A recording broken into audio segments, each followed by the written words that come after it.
if you put their statements under a microscope, you'll find, especially the ones about past life, you find out that something is wrong here, that the picture is not complete. Without a doubt, if it is for real, you'll be opening up doors that are meant to remain closed, just like I did, and eventually you'll have spirit entities controlling you. They say that there's like not a lot of difference in some ways. Actually, they're talking to me about it right now.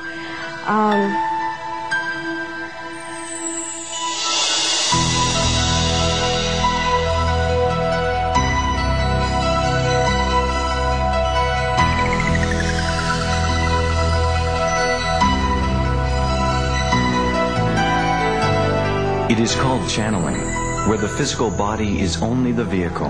The vocal cords resound with non-physical voices. The phenomenon is widespread. There are thousands of channelers in North America alone, and millions of adherents come from all walks of life, seeking the wisdom of the so-called spirit guides. Who are these voices? Extraterrestrials? Ascended masters? Highly evolved spirit beings? These are just some of their claims. It will laugh. It will laugh. The practice itself is difficult for any of us to accept at face value. Is the supernatural interacting with the natural? Are spirits really in contact with humans? If so, who are the voices making the claims and providing the information?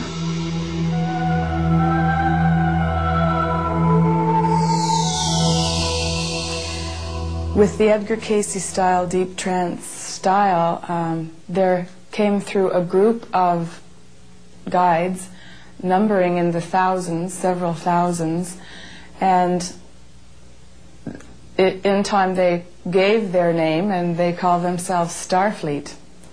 They have told me that they are extraterrestrial intelligences from another star system. I guess is the closest thing you could say, and yet they're also multidimensional beings. Even though they do have physical forms, they're not quite the same as ours are. And there are others too that I've seen that are extraterrestrial, that look different from them, but they seem to work together. Another channeler, Pat Rodegast, channels a spirit called Emmanuel. In her book simply called Emmanuel's Book, Rodegast describes her first encounter. The first time I saw Emmanuel, he appeared as he still does, as a being of golden light. Steve White channels a group of entities who take on yet a different form. I channel several different beings. There are beings that are termed the spiritual hierarchy and the Ashtar Command. All of a sudden everybody goes, ooh, the Ashtar Command, UFOs and stuff. But the Ashtar Command, they're etheric beings. They're not in a physical embodiment like we have. And as one evolves from, let's say, the third dimensional plane to others, they can choose different aspects of service. And the Ashtar Command are ascended masters who have chosen to be in service to different planets going through transition. Ageron's about 8 feet tall. He's slim, but very powerful. His main emanation seems to be in the blue range, the blues, the violets, the purples. Actually, I called him Blue for many years because I couldn't hear his name. Even Ageron is only a very small portion of his real name, because their names are comprised of all their experience and all their knowledge, and we just don't have the vocal cords or the comprehension to be able to say their whole name. So they've given me little bits of their names. The expertless experts. Jacques Purcell is internationally renowned. He channels Lazarus, a non-physical entity whose teachings have influenced the lives of thousands of people through public lectures, video and audio tapes, and personal consultation. Who is he? That's a good question. He's never been physical, and he's never had a body form.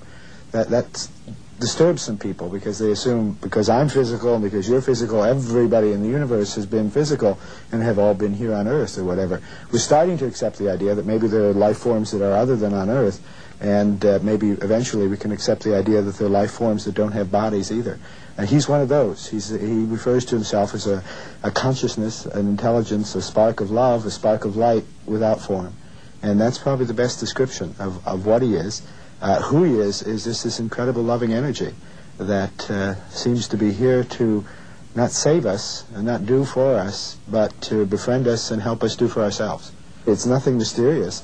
I don't know if it would work for everybody, but it seems to work for me, and that is I climb down a ladder.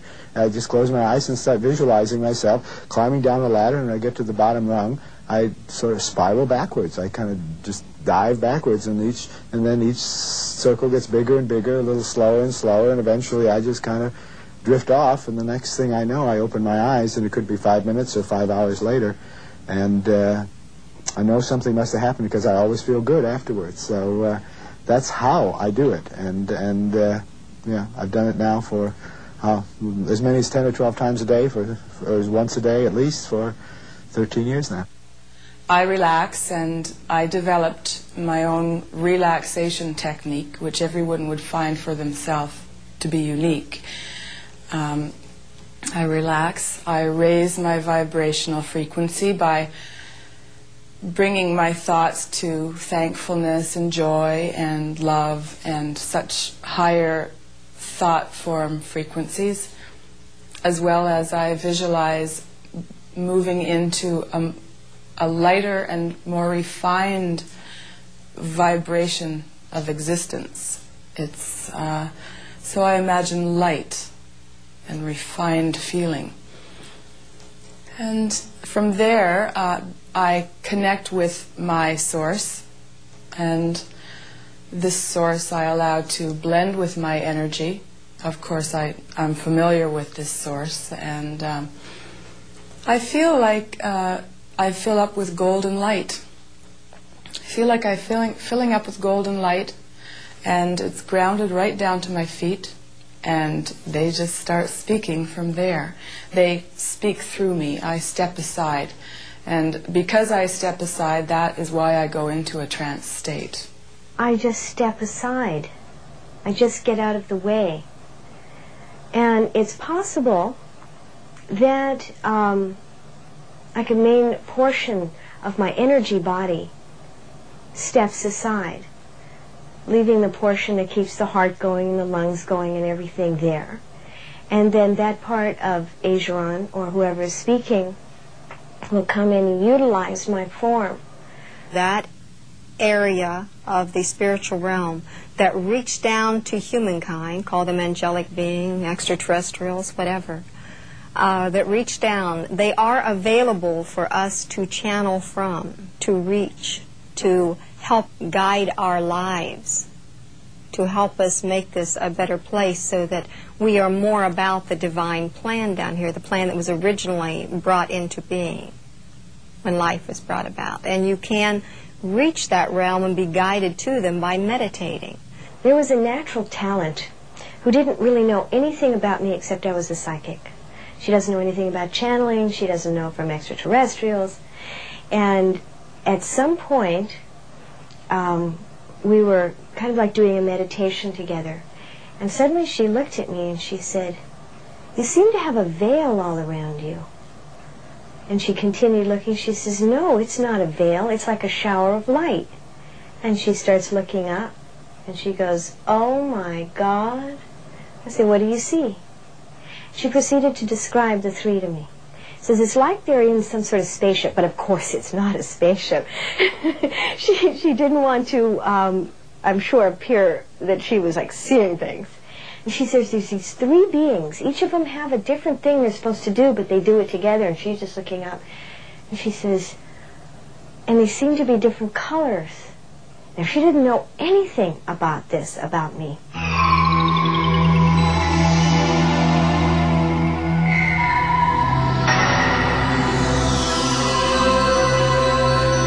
In Hungry Ghosts, investigative journalist Joe Fisher examines the phenomenon of channeling and the spirit world.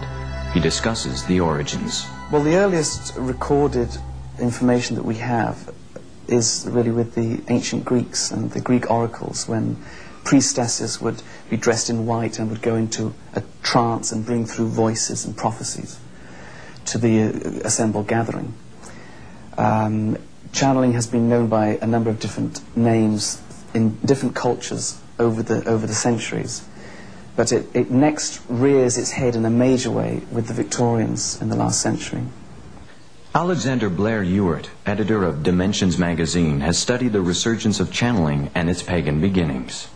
Trance-channeling basically emerged in the mid-1800s when science had destroyed Western religion, essentially. Something that had been repressed for about 2,000 years, which was paganism, and earlier atavistic forms of religion came gushing to the surface. So suddenly you had this pagan approach to the spirit that had been repressed for a couple of thousand years and has suddenly floated to the surface. When mediums would sit in a seance and sit among people who came into this seance room to listen to the words of the entities who were speaking through the medium, and these entities were often Chinese and Red Indian guides. Why they prevailed, we don't know, but often the guides who spoke through, and I use the word guides in quotes, the entities who came through were often Red Indian and Chinese, and would make pronouncements about the lives of the sitters in that room, would tell them much about themselves, would be able to speak clairvoyantly about the people who are gathered around the medium. And the medium would be insensible, would be often sitting back with their eyes closed, and would just pronounce in a monotone voices. And the voices would often change as different entities would come through. It seems that mostly people are using channeling at this stage in less of a 19th century way, where you went to get a message from your Auntie Mary who'd, passed over 10 years ago, and where the messages were very much in terms of the medium coming through and saying, I've got your Auntie Mary here and here's some advice.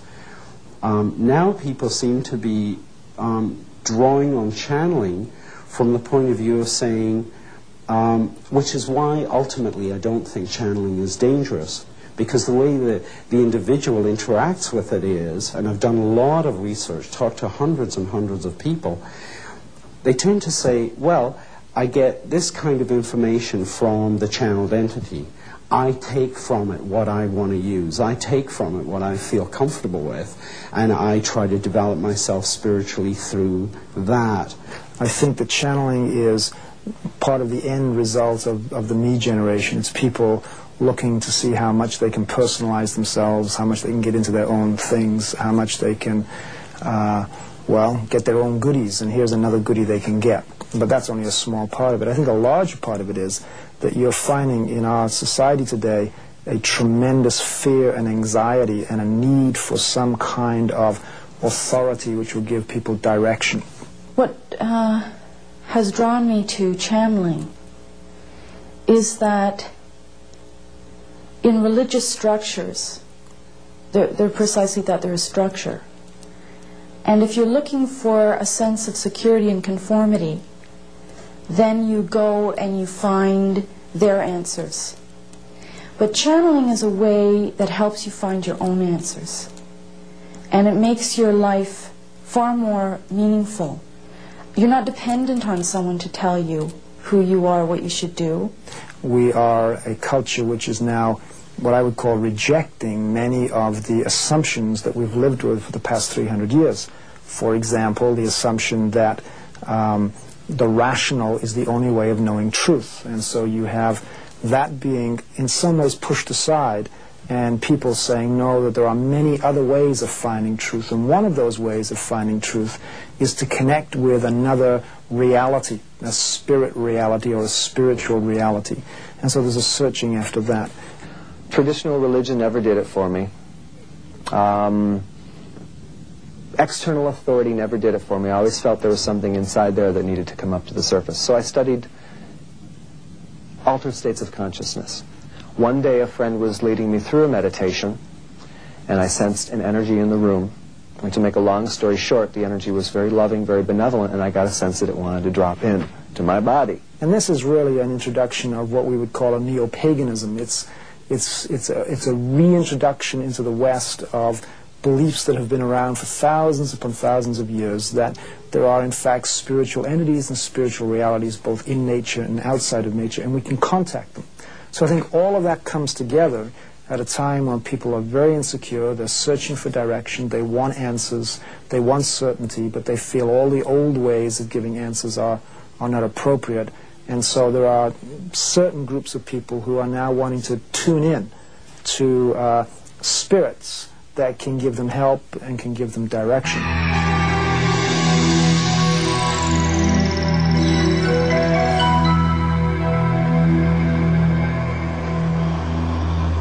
Joe Fisher had researched metaphysics for many years before encountering the world of channeling.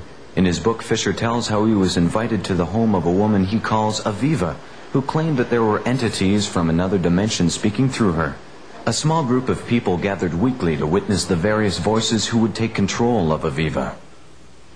I was so impressed with the accents, the personalities, the different languages that were produced by Aviva in her trance state, that I said to my friends, among them several journalists, you've got to see this. You've got to come to this house and witness this for yourself, which they did. And the group, by me introducing people, by these other people also introducing other people, the group swelled to close to 30 at its peak. He phoned up and said, you know, I've found this group that meets on Friday night, and you know, it's just great, and you've got to come and see what's happening. And I think, you know, the intimation was that this was almost a secret society. And so you can imagine there was Aviva lying down on her Chesterfield with her little pink slippers pointed towards the ceiling, going into trance, and she would switch from one voice to another, that is, different guide, so-called guide, speaking through her, as each different person in the room would speak, and they would go around the room, and they would never introduce themselves. A voice would come out, and immediately the voice that she was producing would change in accordance with the voice that asked the question. And all of these entities, these beings, were what we would call inside of her physical body. We would see a lot of changes that would take over. It wasn't just the voices, but in being relatively close to her as these beings were coming through, I could see the difference. I could see the characteristics of these entities as they came through. Her body and particularly her face that would change. Her eyes were closed. She couldn't see this. It was all done.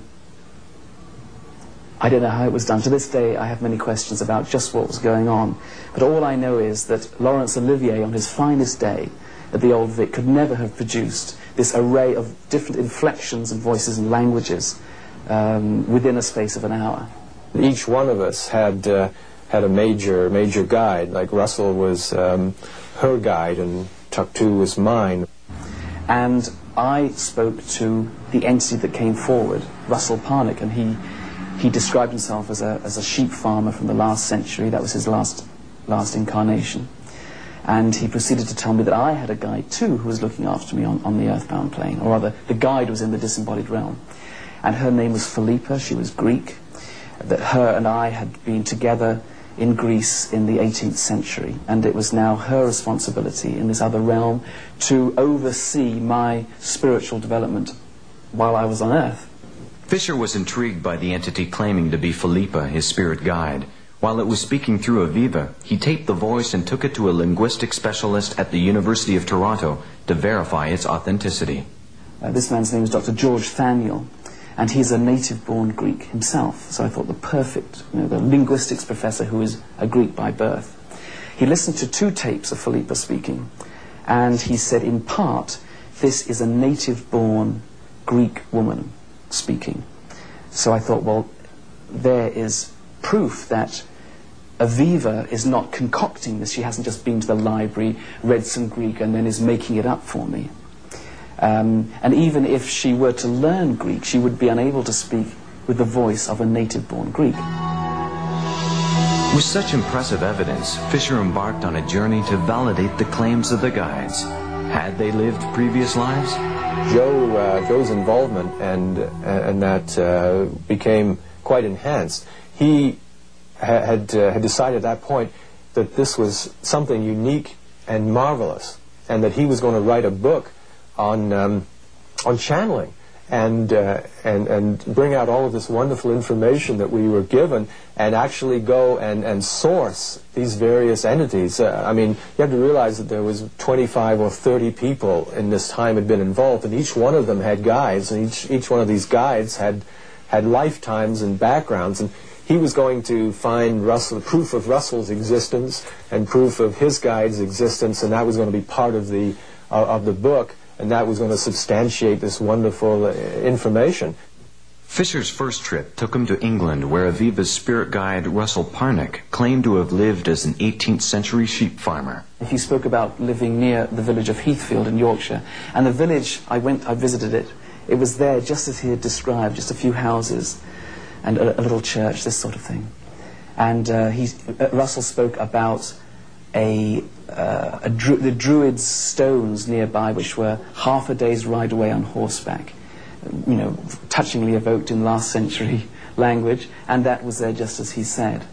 He said he had a 22-acre farm. I wasn't able to find the farm, but he said that the farm abutted onto the Burn Gill, which was a little stream that ran into the larger Nitherdale River, and the stream and the river were there. However, when I came to the litmus test again of finding Russell Parnick, I searched high and low in the records, in the church records, in the government records. He was nowhere to be found. Another guide, Ernest, claimed to have been a bomber pilot with the Royal Air Force in 99 Squadron in World War II. Once again, Fisher went to great lengths to prove this claim, even interviewing surviving members of the squadron, only to leave disappointed. Now, most of the historical and geographical information he had provided was accurate, was there. There's only one problem. Ernest, the bomber pilot, did not exist. I couldn't find it in the records. So I came back to Toronto, and I told him I was much impressed with the fact that all this information was there. There was just this one problem, that I couldn't find him. Then he went into a great song and dance about karma, how he has a charge sitting in this room who he must look after. And he had realized too late that the information he was giving me might be detrimental to the welfare of his charge who's on the earthbound plane, and he had decided, he said, to change the information, to backtrack. Now, I argued with him at great length. I said, you could have told me this before I left if you'd felt this. And even so, you started off by giving me your name before you had this change of mind, and the name that I was looking for was just not in the records. And he weaseled and whined and invoked the higher laws. So he got out of it. But the question remained with me. Was Ernest telling the truth? Was he not? I will have to check out other guides to find out whether this is true or not. The obvious choice of guides to investigate was his own Philippa, whom he had come to trust as a result of his personal effort to make contact. You see, initially, Philippa encouraged me to contact her, and that she said that rather than just go through a medium, the best way to contact your guide was directly. And she said that if I concentrated on her every day for 15 minutes or more, that I would be able to make this contact after a period of time. And so every morning I would go up to my study, and I would train myself, my mind, on making contact with her. Nothing happened for weeks and weeks and weeks, but eventually an image of a woman walking towards me in a white wrap was presented to my inner vision. And I was convinced that this was Philippa, and my response was to weep, and I cried for several minutes. And again, when I went back to the group, Philippa, I didn't have to say anything. Philippa said, you see, we have made contact. And again, this is another one of the bricks in the wall. So he said, well, yeah, he was going to go off, and his guide, who loved him dearly and certainly would not deceive him, had given him all this information, and he had maps and research, and he was going to go and find her. He couldn't find Russell. You know, the entity known as Russell had never been born in that parish or lived in that place, but enough of it fitted. I mean, he knew the general area, same as Ernest knew about World War II bombers and things like that. But Joe knew that he could never be deceived by his guide. Now, I then went to Greece looking for Philippa, and a similar thing happened. I was looking for the village of Theros, which she had said was only 5 days' walk away from the Black Sea, again touchingly evoked in old ancient language, which made me believe her initially. I went to the town of Alexandroupolis in northeastern Greece, and it was there that the edifice on which her testimony was based on, which was already crumbling because of the failure of her colleagues to pan out. I had expected Alexandroupolis to be an ancient city based on Alexander the Great, and when I went there I found that it wasn't, and that in fact that Alexandroupolis was only built, I think it was at the beginning of this century, at the end of the last century, and Philippa was talking about it having existed in her day, and this could not have been. So I carried on my search there, looking for more clues to her existence. But Philippa, even though her Greek had been veridical, Philippa too went the same way, and it was a wrenching disillusionment for me. Mike Mandel is a Canadian entertainer and lecturer. For many years he was involved in various aspects of the occult, including spirit mediumship. Dozens of entities would speak through him on an ongoing basis. I became involved in what is now known as channeling in the late 1960s. It was a spontaneous experience. We had been trying astral travel and a group of other techniques to let our spirits leave our bodies, to develop clairvoyant abilities, and so on. And when I say we, I mean a small group of us that had polarized together around an occult worldview. By trying these different techniques, I inadvertently opened myself up, and various entities began speaking through me. Initially speaking in my head, and then eventually taking over to such a degree they were using my vocal cords and speaking through me to our friends. Mike could literally be talking to you as I'm talking to you now, and instantly, in a moment, change and be taken over, and someone else would be talking. And his voice would literally stop being Mike and all of a sudden be somebody else. Initially, it seemed to take them quite a bit of effort to take control of me. And it was more or less a voluntary thing. But as time passed, I realized that it was getting much, much easier for them to slip in and out. We used to call it someone popping in. We'd say, oh, so-and-so just popped in when you were gone. And they would appear sometimes for hours, sometimes for just a few minutes. And then we realized eventually that they were able to go in and out as they pleased by the end of things. And we asked one of the entities, someone asked on my behalf and said, why is it that you can get in and out of Mike's personality so readily? And they said something to the effect of, all human beings have a door that will keep other spirit beings out. And in most people's cases, the door is locked and barred and stapled shut and roped shut and sealed. And they said in my case, it was virtually hanging off the hinges. They claimed to be distinctive entities. In other words, if they had a name, they would say their name. If they had a purpose or a distinctive, they would tell you that in many cases. But the range would range from very what we call low-level life forms that really didn't seem to have any purpose except to be pranksters, that sort of thing, on up to through the sort of human range, right on up to the what you call ascended masters, the wise, benevolent, powerful type entities, and the antithesis of that, the evil, powerful, intelligent entities as well. They claim to be ascended masters, highly advanced spirit beings even on other planets, people on various astral planes who had reincarnated and then gone on to perfection, Tibetan Buddhists, people from the past. I mean, there was an entire realm of things that they called themselves. However, the common thread was they were all spiritually pure and were contacting our little group specifically to help us evolve spiritually. Warder often witnessed strange occurrences. He feared the darker controlling entities, one of whom regularly threatened him with knives. Still, he was fascinated by the spirit's powers. One evening when I was over at Mike's place, we were just sitting talking when all of a sudden one of the entities popped in and became visibly angry with, I think, primarily myself. And began ranting and raving. I can't remember the exact words he was saying, but he got up and sort of stormed off into the kitchen. My habit being to always follow Mike into the kitchen or anywhere where there were knives present. And so I just followed, but I was very concerned with what was going on. As I got to the doorway of the kitchen, Mike, quote, Mike was standing and had picked up 2 Coke bottles off the counter, 2 26-ounce Coke bottles, and held them both out in front of him and crushed them simultaneously, one in each hand. Then, unfortunately, Mike, the entity left, and Mike was not able to come back right away.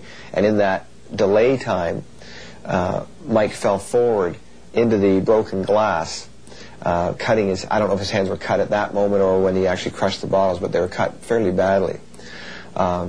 He was obviously in shock when he came back. I got him up, moved him to the couch in the living room, and again he was taken over, this time by another entity which seemed much gentler and more benevolent, and held out his hands in a very almost pathetic sort of way and said, "Do the wounds on my hands seem familiar to you?" And now we had an entity who was claiming to be or imitating Christ. One of the things the entities used to do was they used to test us. It was as though we were being brainwashed.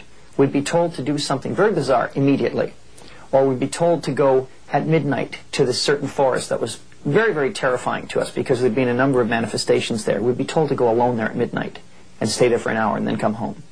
And they were testing our readiness to respond immediately to their commands. And we were not to test them ever, because they always said proof comes to those who do not ask for it, which sounds vaguely biblical, but it isn't. And I recall one time one of the entities was put to the test. One of the particular people in the group suddenly spoke to it in German. And the entity, without missing a beat, stops its sentence with the other person, turned and addressed him in flawless German, and then turned back and continued the conversation. Well, none of us knew German. None of us had studied it at any time. But the entity was able to switch in and out of the other language immediately.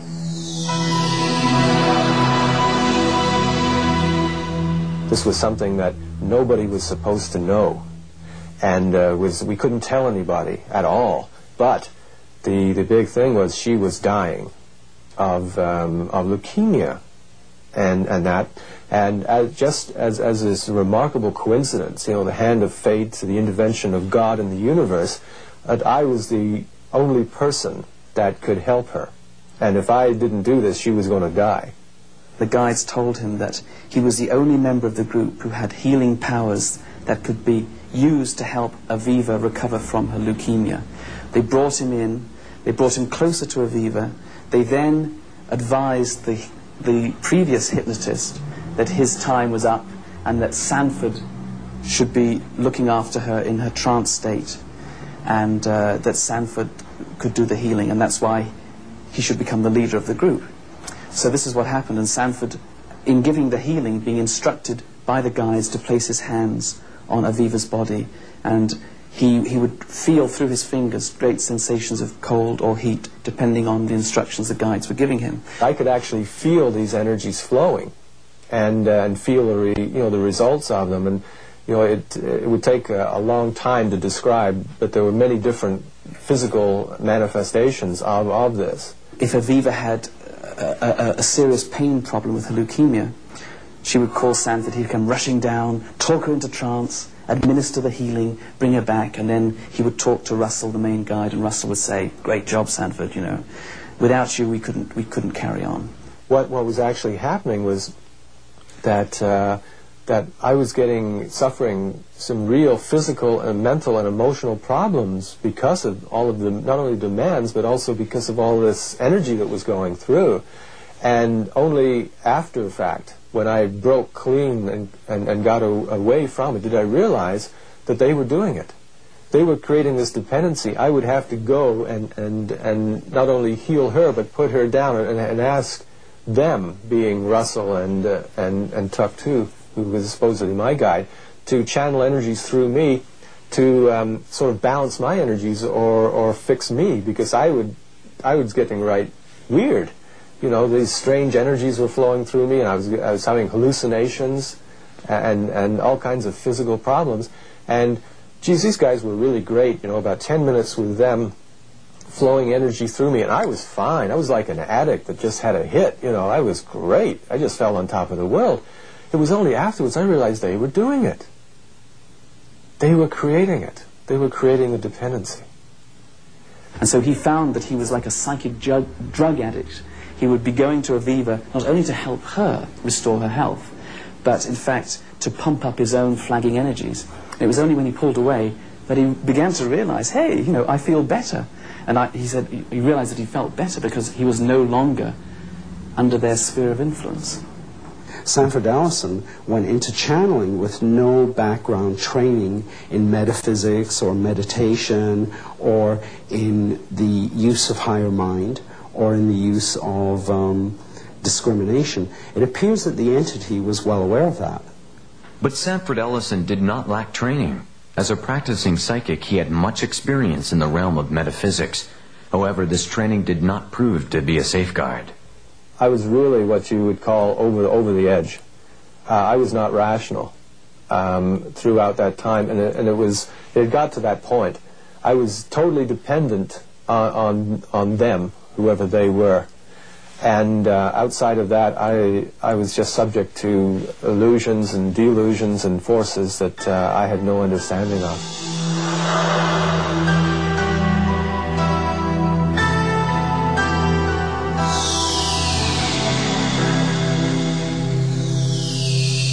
Famous mystic Emanuel Swedenborg spent an entire lifetime associating with the spirit world, yet he warned, when the spirits begin to speak with a man, he ought to beware that he believes nothing whatever from them, for they say almost anything. Things are fabricated by them, and they lie. They would tell so many lies, and indeed with solemn affirmation, that a man would be astonished. If a man listens and believes, they press on, and deceive and seduce in many ways. I don't know what Ekton is. That's why I call him a non-physical personality.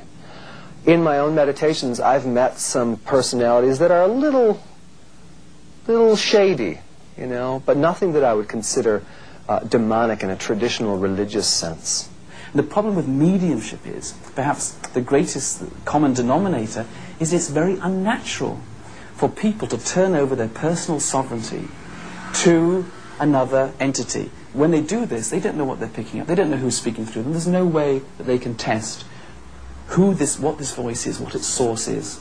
And as I've said, that usually, perhaps 99% of the time, if not more, that voice is there as a parasite, no more. Author Dave Hunt, in his book America, The Sorcerer's New Apprentice, examines channeling. Carl Jung, in his time, he said, no, these are depths of the psyche, but he came to believe that these are spirit beings. You can't escape it before his death. And he came to believe maybe, hey, they may not all be good. Maybe some of them are evil. So there are people who would say it's the wisdom of the universe, the ancient wisdom. Edgar Mitchell, one of our astronauts, at the Institute of Nordic Sciences, which he founded, he would say that sort of thing. It's the ancient wisdom that, when you were back in Greek days, they consulted the oracle at Delphi.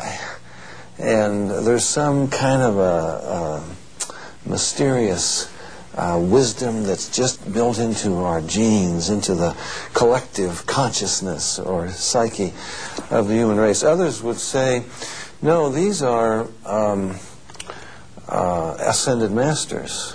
Elizabeth Clare Prophet, who claims to channel Jesus and Buddha and so forth, she would say that.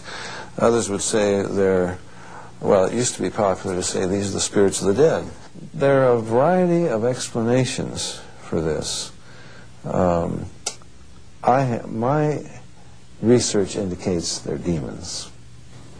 While researching mediumship, Western psychologist William James stated, "The refusal of modern enlightenment to treat possession as a hypothesis to be spoken of as even possible, in spite of the massive human experience in its favor, has always seemed to me a curious example of the power of fashion in things scientific." That the demon theory will have its innings again is to my mind absolutely certain. One has to be scientific indeed to be blind and ignorant enough to suspect no such possibility. Well, they claim to be ascended masters, but in reality they were the exact opposite end of the spiritual scale. There's no question in my mind now that they were demon spirits. If you had asked me then, I would have believed entirely that they were higher beings, a higher spiritual order of beings. I wouldn't have believed in demons. I didn't think they existed. I thought they were an invention of the Christian church. In retrospect now, I can see back with horrible clarity that they were malevolent, created, demonic spirits intent on our destruction. Some of these entities out here will say, oh yeah, they're bad spirits, and they're good spirits. In fact, the old mediums, before the channelers came along, it was a little more complicated. And the mediums would have a control. It was called a control spirit. And the function of the control spirit was to keep the bad spirits away, and to kind of line things up, you know, and make it work out as it should. And they would even say, oh, that was a lower entity. In my own case, I recall that some of the entities we had to deal with were overtly violent, almost psychotic. And the others were pure and altruistic, and all they wanted to do was help us, and they would warn us about things that the nasty entities were doing, and they would give us teaching and methods of developing ourselves and so on. In retrospect, I'd like to say that all the entities were equally evil. It was the clever way it was presented by showing this group as overtly evil that made us more ready to accept these guys as the good guys. In reality, they were all in it together. In evaluating the situation, the reason they appeared to be good or evil was to create a contrast and also to create further deception. You know, it was obviously that the whole thing was an incredible deception, but it would have had no credibility if it was obvious as a deception. Obviously what spirits do is warp people's perception of what reality is about. And I think one of the difficult things is that you are really dealing with people who are being duped, is the best word I could say, and in that handing over of themselves to this power, in that handing over, they're going to see that as good stuff and not see that they are moving towards some very destructive things for themselves and for others. Biblical writers of both Old and New Testament have much to say about the continuous attempt by Satan and evil spirits or demons to deceive the human race. Moses wrote of Satan's enticement and deception of Eve in the Garden of Eden, "You will not surely die, for God knows that when you eat of it, your eyes will be opened, and you will be like God." Ramtha, channeled by J.Z. Knight, has stated, "What is termed God is within your being, and that which is called Christ is within your being. And when you know you are God, you will find joy." Helen Schuckman, who claims to channel Jesus, states in her work entitled A Course in Miracles, "God's name is holy, but no holier than yours. To call upon His name is but to call upon your own. You are the Holy Son of God Himself." Helen Schuckman, who was a psychologist at Columbia University, and kept hearing this voice that said, "This is a Course in Miracles, take it down. This is a Course in Miracles, take it down." She didn't want to take it down. She was an atheist. She didn't believe in this other dimension. And she consulted her fellow psychologists, and they said, well, go ahead. And so she took it down, 1,100 pages, A Course in Miracles, which claimed to come from Jesus, but which, in fact, undermined everything Jesus said. It's the age-old battle between good and evil. The Bible will tell you that the devil will come in many forms. And in a sense, these beings are an aspect of that side of nature, the dark side. And therefore, they don't like mention of Christ. They won't come out usually and say Christ is bad. They will subtly put Christ down. They will say that Christ wasn't really a truly historic figure, that his deeds have been magnified over the years. All people who are channeling entities, whatever they say they are, Jesus Christ, Buddha, your Aunt Vera, whoever, they're not these pure, altruistic, beautiful beings that they seem to be. If you strip away the covering, you'll find a demon behind every one of these voices, behind every one of the spirits. In fact, one of their most clever ploys is to appear, as the Bible says, even Satan disguises as an angel of light. we're seeing these emissaries of evil that are dressing in the most wonderful packaging, so people are accepting them as genuine. People are seeing them as good and pure, and in reality, even the good ones are demon spirits. Very clever and subtle manipulation. St. Paul wrote, "Some will abandon the faith and follow deceiving spirits and things taught by demons." Proponents of channeling claim the identity of the spirits is unimportant. Information is all that matters. Truth is subjective. If it sounds right, accept it. Biblical writers warn that these unseen entities are in fact evil spirits, and the people who succumb to their teachings are ultimately deceived. Who are the voices behind this phenomenon? Who goes there?